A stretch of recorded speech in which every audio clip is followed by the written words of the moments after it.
My name is Alice. I'm currently parked on this faded sofa, trying to stitch together the mess that my so-called family life turned into. You know, before all this, I was living the typical 9-to-5 grind. I mean, marketing isn't exactly a thrill ride, but it was my thrill ride. Enter Jack. Dear old Jack. We were college sweethearts. That's what they call it, right? We did the whole dance, meeting at some random party, him spilling his drink and charming me with his red-faced apologies. Fast forward, love blooms, and marriage seemed like the right next step. He was some hotshot coding genius, had a nice gig as a software engineer. And things were sweet, smooth even. Then Charlie happened. Our little bundle of sleepless nights and toothless grins. So, I hung up my marketing hat and decided to go all in on this housewife gig. That meant I had more time to start picking up on the nuances of Jack's moods, especially when Linda, the Lord Almighty mother-in-law, rained down her opinions via Skype. Never met her in person, but damn, she sure did like to make her presence felt from a few hundred miles away. You need to put your foot down, Jack. Linda's voice would slice through the speakers. A man's home is his castle, and don't you forget it. I'd see how Jack's eyes shifted, shoulders squared like he was gearing up for war. After the call, he became a different guy. If I left a mug on the counter or dared to sit down before the clock hit acceptable by his newly acquired standards, boy, would I get it. It's not a hotel, Alice. You see that? That's a dish out of place. His words felt like cold steel, not the Jack I knew. Jack would flip from Dr. Jekyll to Mr. Hyde and back before you could say schizophrenia. But it wouldn't stick.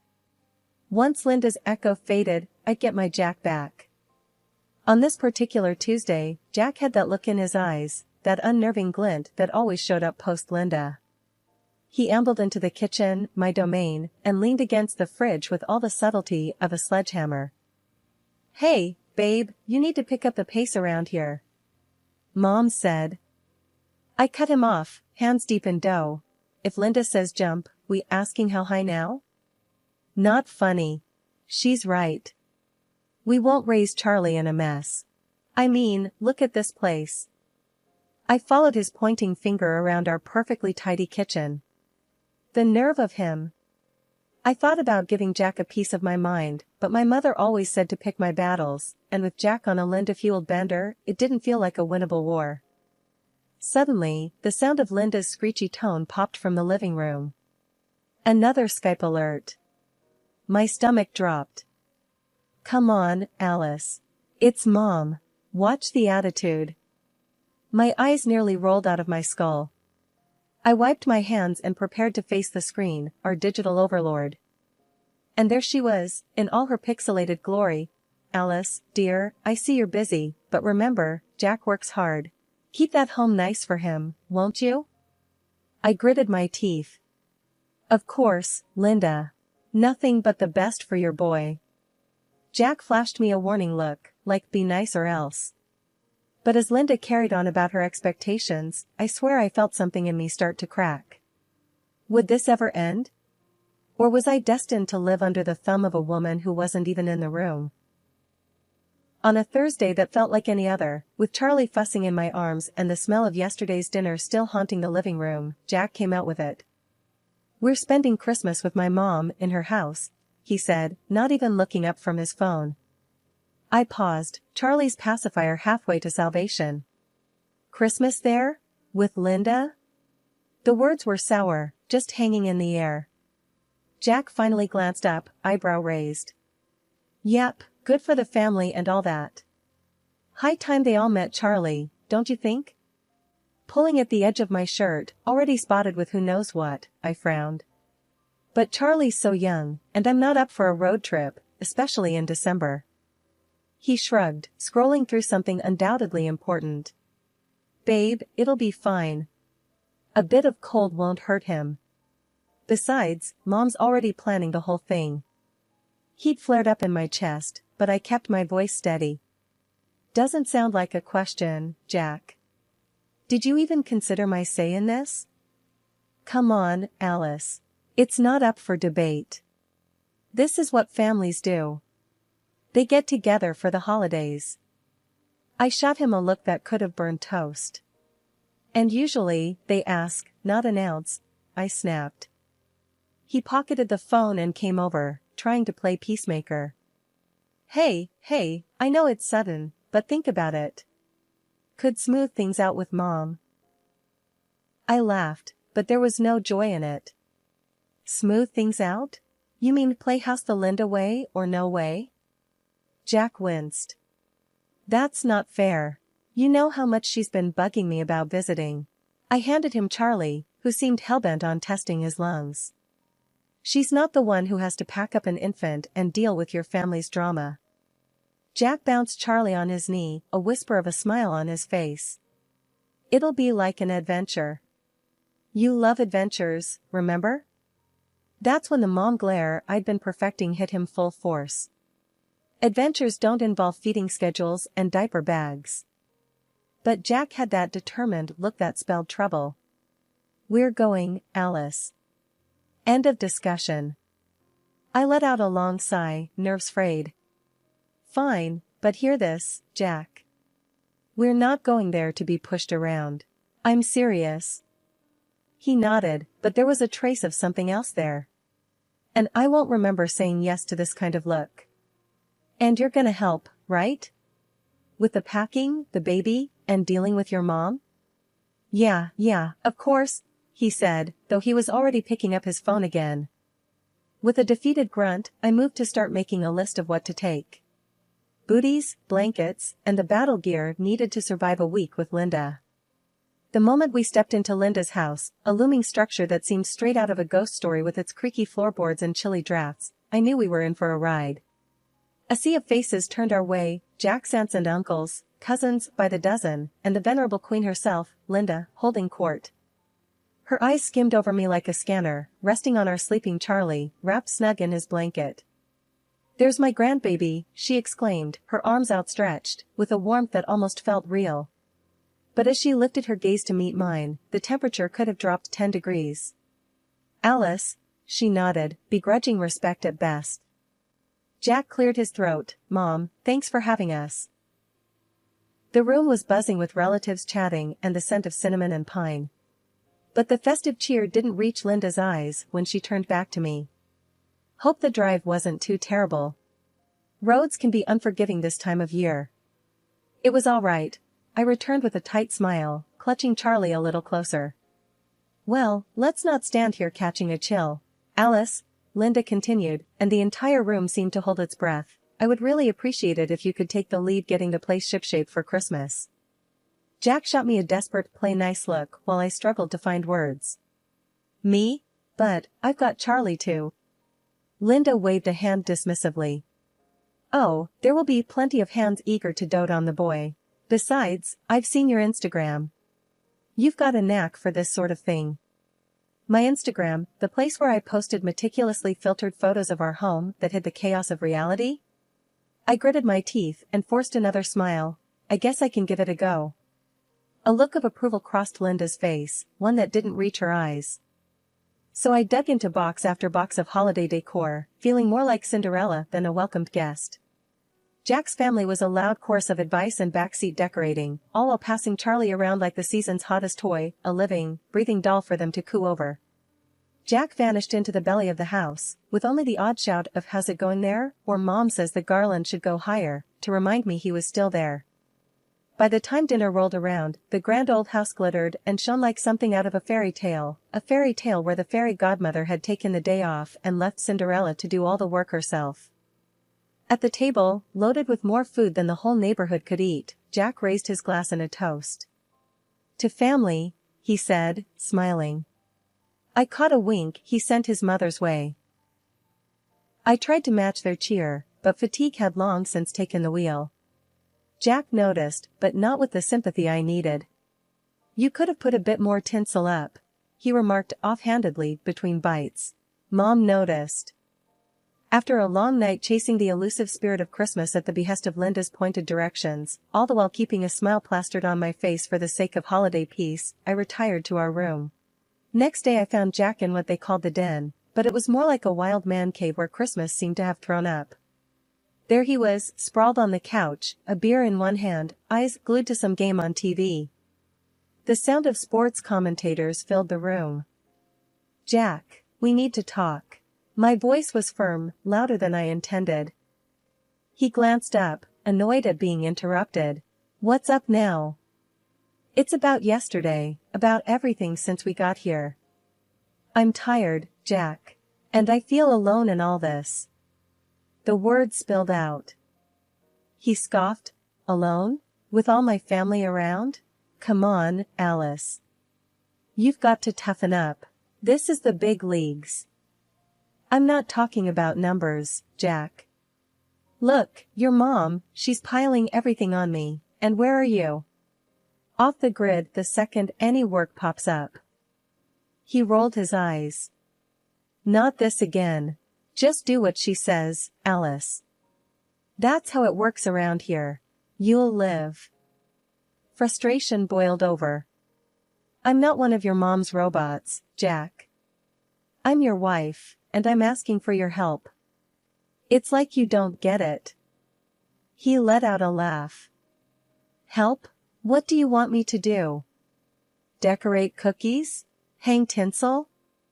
That's kid stuff. Just stick it out." His words stung. "Kid stuff? Really? Because last I checked, we're a family too. Or is that kid stuff as well?" Jack stood up, his face getting redder. "Watch your tone, Alice. Don't start something." The room felt smaller, the walls closer. "Start something? No, I'm finishing it, this conversation and your damn free ride." "What's your deal, Jack? Too good to help out your own wife?" He moved towards the door of the den. "I've had enough of this. You knew what you were getting into when you married me. Remember that." I followed him. "Yeah, I remember, promises. Support. Respect. Heard of them?" But he was already out the door, leaving me talking to a room full of silent trophies and blinking lights. The next day, there wasn't much change. The family was all over the place, and I was still the designated workhorse. Jack avoided me, getting tight with his cousins, laughing too loud over beers and football. I worked, hardly speaking to anyone, especially not Jack. I was too angry, too worn out. And Charlie, bless him, seemed to sense the tension, becoming fussier with each passing hour. In the middle of a diaper change, Charlie crying and clutching at me, one of Jack's aunts walked in. She didn't knock, just barged in with a bucket of soiled linen. "Here you go. Add it to the laundry when you can." I looked at her, then at the laundry. "I can't right now. Can't you see?" She raised her eyebrows, surprisingly bold.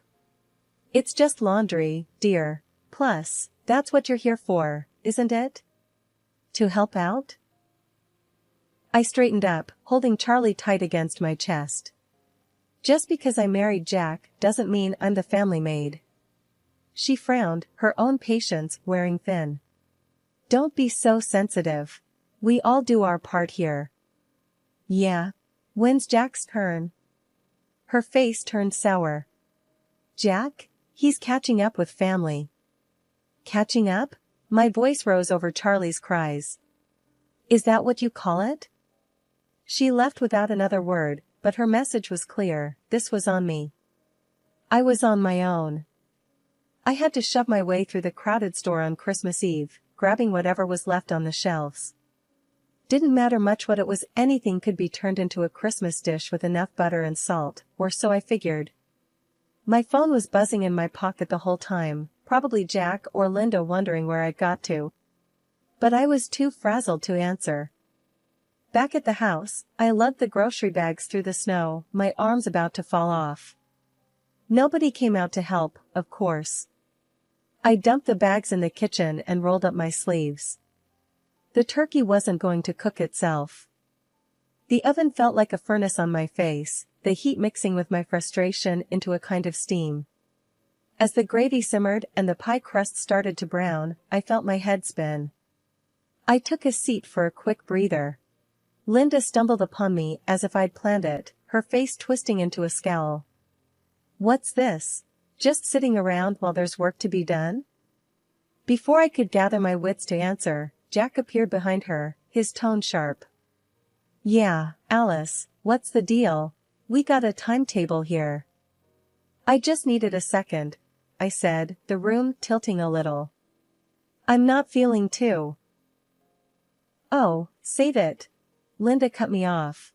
"This family needs team players, not weaklings.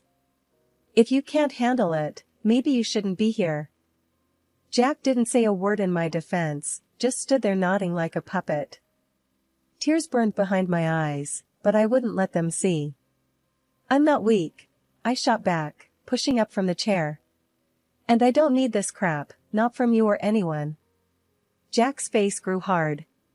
"Watch it, Alice, or you'll be out of here so fast." He let the threat hang between us, heavy as the smell of roasting meat. I bit back a sob, threw on the apron, and turned back to the stove. They left, satisfied that I'd been put in my place. But later that night, after the plates were licked clean and the presents opened, after the laughter and the carols had quieted down, I lay in bed, the silent tears finally falling. They thought I was the weak one, but it was them, all of them. Weak for not helping, weak for not seeing, weak for not caring. Christmas dinner was set up like some kind of fancy spread you'd see in a magazine, except there was one thing off: my seat. It was away from the main table, like I had some sort of disease. I could hear them all, the clinking glasses and the loud laughs from where I was put. I sat there for a moment, staring at the untouched plate. A dry turkey slice stared back at me, the cranberry sauce bleeding into the stuffing like a bad joke. That's when I knew I was done. Finished playing pretend. Charlie was upstairs, asleep in one of the guest rooms. No way was I going to have my kid grow up thinking this nonsense was normal. I stood up, my chair screeching against the floor, louder than I expected. I didn't care.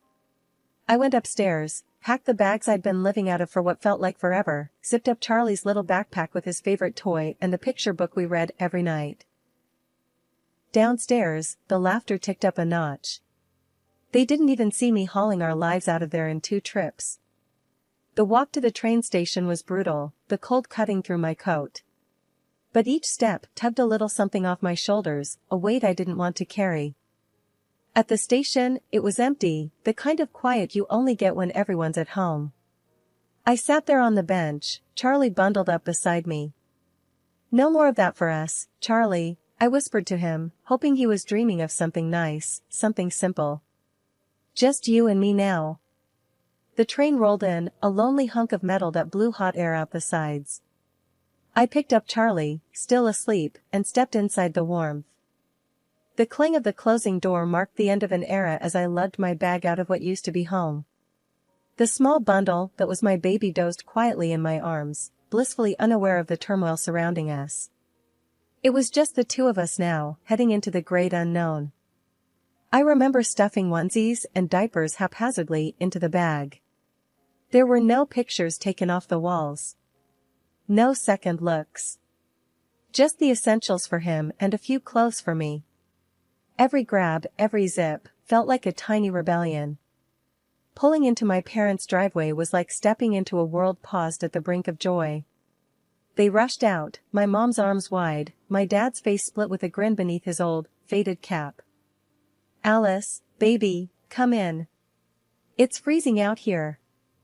Mom smothered us in one of her bear hugs, the kind that could squeeze the sorrow straight out of your soul, while Dad took care of the bag and the base for the baby carrier. The warmth of the house hit me like a mug of hot cocoa. They had the Christmas tree twinkling, the lights blinking in a slow, sleepy pattern. We settled into the living room, and before I knew it, my mom had a steaming plate of food in front of me and a stocking filled with baby rattles and teething rings. It felt unreal. Laughter filled the air, a stark contrast to the thick silence I'd escaped. The baby stirred in arms, and I kissed him, promising silently that it was going to be different. We were just about to toast, the clink of our glasses ready to sing, when my phone rang, jarring against the melodies of Jingle Bells. I checked the caller ID, Jack. "Hello?"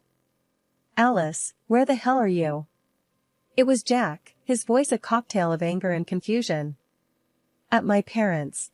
Where else would I be? I said, not missing a beat. There was a pause, and then, you need to come back. This isn't your home anymore. I snorted, the laughter bubbling up from deep within, genuine and loud. You're joking, right? I'm done with being treated like I'm invisible until you need something. Don't be dramatic. Just get back here. Everyone's asking about you, the dishes are piling up, I cut him off. Look, listen carefully because I'm only going to say this once. I'm filing for divorce. Got it? I'm not your unpaid maid, Jack, never was. I don't know what made you think I was. The other end of the phone was silent. Then, the dial tone buzzed in my ear. He'd hung up. Mom was looking at me, eyes wide. I hung up the phone and met her gaze straight on. I should have done that years ago, I said. You're staying here tonight, Mom said, solid and sure, the way she'd said things when I was a kid and the world was too big and scary. Yeah, I agreed, feeling the truth in her words. Yeah, I am. Charlie's laughter filtered through from the other room. Let's go celebrate Christmas, I said with a trembling smile. And with the click of the phone, I sealed the decision in the pocket of my jeans, and stepped back into the warmth of the living room where the promise of a peaceful night hung gently in the air, a stark contrast to the storm I had just weathered. Waking up to the same old ceiling crack had become kind of a comfort. The kitchen was already buzzing when I came down. Mom was at the stove, and Dad was half buried in newspaper at the table. Charlie was making a go at a slice of toast, more crumbs decorating his lap than making it into his mouth. Morning, I mumbled, grabbing the pot to pour myself some coffee. Before I got the chance to take a sip, the phone was blaring its old ring from the wall. Dad's eyes met mine. With a hint of a smirk, I answered it, knew who it was before I even said hello. Alice, darling, I need you to come back. Jack's voice came through, half pleading, half like he was ordering a pizza. A man needs his wife. I need you to take care of things here. I almost choked on air, the laugh came out so hard. Jack, honey, you lost the right to need anything from me. But nothing, Jack. I'll send over the divorce papers by the end of the week. You can take care of yourself, or find someone else to boss around. Have a nice life. And with that, I hung up. Mom was staring at me, one eyebrow raised. Everything all right? She asked, a knowing look on her face. Couldn't be better, I said, finally taking that sip of coffee. It was bitter, strong, and hot. Just how I needed it. As weeks turned into months, that new chapter in life I'd opened became less about what I'd left behind and more about what was ahead. Divorce papers were signed, delivered, and done with. My bank account got a little heavier with the first round of alimony checks, child support Jack called it, but let's be real, it was guilt money. Either way, it was for Charlie, and that's all that mattered. The job hunt wasn't easy, wasn't hard either. Just a truckload of maybes and a handful of not. One day, sitting at the kitchen table with the want ads, I couldn't help but wonder if begging for jobs was just begging to go back to a life like the one I had with Jack. No, that wasn't for me, not anymore. Why the long face? Dad asked, scrunching up his own as he looked over at me from his chair. Just thinking about work, or the lack of it. You'll find something, he said. You got more backbone than half the blokes at the factory. They should be begging you to work, not t'other way round. That night, with Charlie snoozing away in his crib, I lay awake a little longer than usual, the house quiet except for the distant sound of Mom and Dad talking softly downstairs. Maybe it wasn't the new start I'd imagined, with a new place of my own and a sparkling career. But it was solid ground under my feet. It was my family, my boy, and a future that was mine to shape. No more of Jack's dark clouds on my horizon, no more dancing to someone else's tune.